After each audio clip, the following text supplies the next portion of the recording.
আসসালামু আলাইকুম, সবাই কেমন আছেন? তো আলহামদুলিল্লাহ আছি আমরা মোটামুটি ভালো। মেয়েটার যেহেতু জ্বর, আর মেয়ের শরীর খারাপ থাকলে তো কোনো বাবা মায়েরই আসলে ভালো লাগে না। তো মেয়ে একদম 7টার আগে ঘুম থেকে উঠে পড়ছে আজকে। তাকে হচ্ছে ডিম সিদ্ধ করে 4 ভাগ করে 2 পিস খাওয়াইছিলাম কোনো রকম কষ্ট করে। এমনিতেই খাবার খেতে চায় না, জ্বর হলে আরও খাবার খেতে চায় না। তারপর হচ্ছে 1 পিস কলা খাওয়ায়া ঔষধ খাওয়ায় ঘুম পাড়াইছে। আর এখন বাজে বেলা 11টা। তো এখন তাকে আপেল আর আঙ্গুর কেটে দিলাম। গায়ে যখন জ্বর না থাকে তখন কোনো খাবার দিলে একটু খায়, আর জ্বর থাকলে একটু পানিও গিলতে চায় না, মানে এই হচ্ছে অবস্থা। তো সবাই আমার মেয়েটার জন্য দোয়া করবেন। ঘুম থেকে উঠছি 10:30 বাজে। তো এখনও ঘর দুয়ার পরিপাটি করে নেই, গুছাবো, ক্লিন করবো, ঝাড়ু দিব। আর মেয়ে বলতেছে তাকে ফল দেওয়ার জন্য, তাই কেটে দিলাম। খাও মাম্মা, মজা। তুমি কি আঙ্গুর পছন্দ করো? আর এদিকে যে দেখতে পাচ্ছেন খাটের উপরে গামছা লেগে রাখছি মাত্রই, কারণ মেয়েকে পানি মাথায় আর কি গামছা ভিজিয়ে দেওয়া হয়েছে। সে শুধু বলে মাথা ব্যথা করে, মাথায় গামছা দাও গামছা দাও, মানে জ্বর ওঠার পরে এই অবস্থা। আজকে কোনো রকম নাস্তা খাই নাই, তো ভাবলাম অল্প কটা ভাতে খেয়ে নিই। আর ঠান্ডা কিছু ভালো লাগে না, একদম ভিতরে ঠান্ডা বয়ে গেছে, মানে অবস্থা খারাপ ঠান্ডায়। তো মেয়েকে তো ফ্রুট খাওয়ালাম, আর আমি অল্প কটা ভাত নিয়ে নিলাম। লেবু কে পছন্দ করেন কমেন্ট করে জানাবেন। বেগুন ভাজা আর ছোটো মাছ, আলু আর টমেটো দিব না। ওদিকে ঘর দোয়ার একদম ক্লিন করে নিছি, মুছে ঝাড়ু দিয়ে পরিষ্কার করে নিলাম।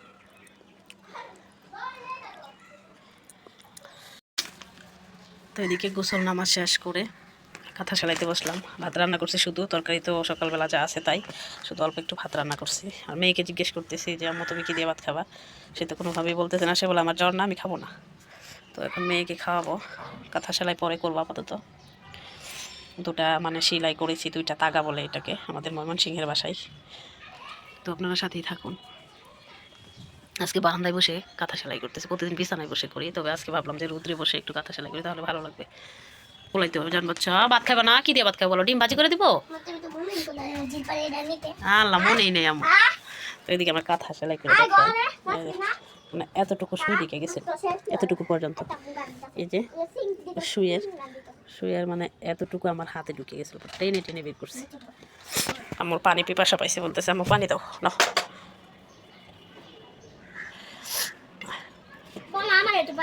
2 দিনের জ্বরে পুরা চোখ মুখ একদম ইয়া হয়ে গেছে। দাঁড়াও দিতেছি মা। তো 2জনের পানির পিপাসা পাই গেছে। খাও খাও। অল্প ভাত রান্না করছে, আধা কাপ চালের ভাত। প্লেটে এই যে রাতের ভাত কয়টা রয়ে গেছে। সকালবেলা তো এই যে বেগুন ভাজি করছিলাম, ছোটো মাছের তরকারি আছে। তো দুপুরের খাওয়া দাওয়া শেষ। এখন মেয়েকে আবার জ্বর, ঠান্ডা জ্বর ওষুধটাও খাওয়াই দিলাম। এখন বলতেছি ঘুমানোর জন্য, আর সে কী করে দেখেন, ডুঙ্গু ডুঙ্গু করে। 2 দিনের জ্বরে আমার আম্মুর অবস্থা খারাপ হয়ে গেছে। আসো মা, শুইবা এখন, আসো আসো আসো আসো। বিছানা গুছায় শান্তি পাই না, যার করে পোলা হয় না সেই যন্ত্রণা সেই বুঝে। তো এখন মেয়েকে একটু ঘুম পাড়াবো। এদিকে এই যে মেয়েকে একটু নুডলস রান্না করে দিতেছি, সেই সোপ নুডলসটা খেতে পছন্দ করে। জিজ্ঞেস করলাম যে আম্মু তুমি কি ডিম দিয়ে পাস্তা নুডলস রান্না করে দেবো? সে বলে না, পানি পানি নুডলস। তো মাত্রই মানে আজানের পরে, মাগরিবের আজানের পরে ঘুম পাড়াইছি। ঘুম থেকে উঠছে আর কি 3:30টার দিকে ঘুমাইছে। জ্বরটা আলহামদুলিল্লাহ এখন একটু সারছে যদিও। তো এই যে জামাই আবার অফিস থেকে আসার সময় আমার জন্য মুড়ি নিয়ে আসছে, কারণ মুড়িটা ঘরে থাকি, মাঝে মধ্যেই খাই মুড়ি। মেয়ের জন্য এদিকে রুটি নিয়ে আসছে, চানাচুর নিয়ে আসছে। আবার এই যে টিস্যু টিস্যু নিয়ে আসছে, টিস্যু ছাড়া তো চলে না যারা মুসলমান আছি আমরা। আর এই পাখি কি করে? এই পাখি মাত্র ঘুম থেকে উঠছে। পাখির জ্বরটা একটু কমছে। তো চলেন রাতে রান্না বান্না শেয়ার করে। এখানে যে করলা ভাজি করতেছি, ছোটো ছোটো উস্তা যেগুলোকে বলে। আর আমার জামাই বেটা বলতেছে যে ডিম দিয়ে আলু দিয়ে তরকারি রান্না করতে, সে আবার এই ডিম আলুর তরকারিটা অনেক পছন্দ করে। তো আমি প্রথমে ডিমগুলোকে একটু ভেজে নিব, বিসমিল্লাহ। আর আমার খালি খালি হাত পড়ে, এই যে হাত পড়ে গেছে, মানে খালি আমার হাত পড়ে, এখানে সেখানে হাত পড়ার দাগের অভাব নেই, রান্না করতে গেলেই হাত পড়ে। তো শুধু করলা ভাজি আর ডিম আলুর তরকারি না কিন্তু, তো আরও কিছু রান্না করবো, দেখাই আপনাদেরকে। এই যে ছোট্ট ছোট্ট পুঁটি মাছ, এগুলো আমার শাশুড়ি মা বাড়ি থেকে দিতে। এগুলো হচ্ছে ভাজবো, আমার মেয়ে অনেক পছন্দ করে, আমরা সবাই খেতে পছন্দ করে। ভেজে মচমচা করে ভেজে তারপরে ভাতের সাথে খাবো। আমার মেয়ে তো শুধুই খায়, ভাত দিয়ে খায় না।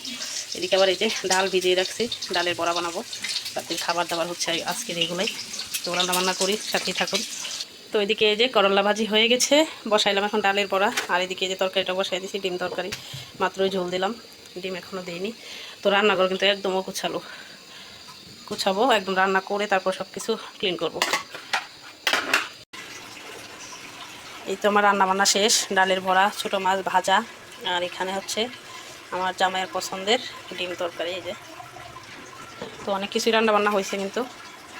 ভাত, তারপর হচ্ছে করলা ভাজি, সকালের আবার বেগুনের বড়া অল্প একটু রয়ে গেছে, এই যে ভাবছি বেগুনের বড়াগুলো দিয়ে আমি ভর্তা করে খাবো। আর এইদিকে যে ছোটো মাছের তরকারি আর চিংড়ি মাছের তরকারি অল্প অল্প রয়ে গেছে, রাতের খাবার হয়ে যাবে ইনশাল্লাহ। তো ওইদিকে আমি সব কিছু কিন্তু একদম ক্লিন করে ফেলছি। আর আজকের ভিডিওটা এই পর্যন্তই। সবাই ভালো থাকবেন, সুস্থ থাকবেন। আল্লাহ হাফেজ।